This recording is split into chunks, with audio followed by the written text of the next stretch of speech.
Something to drink, miss? I looked up to see Florian smiling down at me.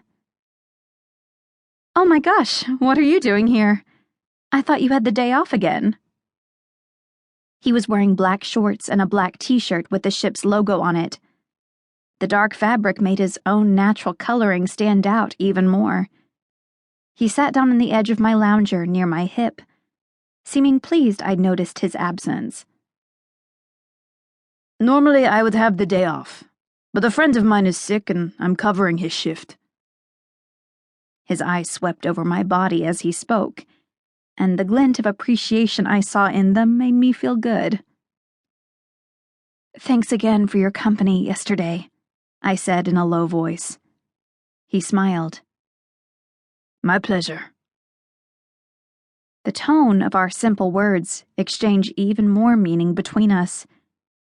Having been single for so long, I'd become a master of deciphering tone, and his was telling me he'd had the time of his life. He was so damn cute. So, what can I get you? You look thirsty, and I wouldn't be doing my job if I left you that way. He was leaning toward me, his small round tray forgotten on the deck beside him.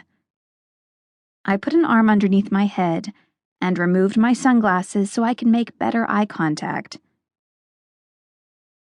What would you recommend? My suggestive tone made his eyebrows rise and his cheeks dimple in pleasure. Even though he was young and a member of the staff, I allowed myself to respond to his attentions. The pang of loneliness I felt at seeing John and Kim together reared its ugly head. What was wrong with getting a little attention? Why not have some fun on this trip? People flirted with each other all the time, and it was my turn to throw off my conservative chains and flex my sexy muscle. He frowned as though deep in thought, considering the question. Then he exhaled and pointed at me. You look like the kind of woman who enjoys not only fine wine, but great gin as well. Our bartender makes a cocktail I think you would like. Not too sweet, and just the right amount of tartness to it. He said it the way car aficionados describe legendary Porsches. I knew right away he was talking about himself. He had it right on the nose. That was exactly my style. I'll give it a try. My hand was on the chair next to his leg, and I fingered the bare, firm flesh of his thigh. I blamed my earlier glass of champagne for my loosened inhibitions. I sat forward and leaned in close to him. Maybe the next time you're off, we can hang out again. His eyes widened with pleasure.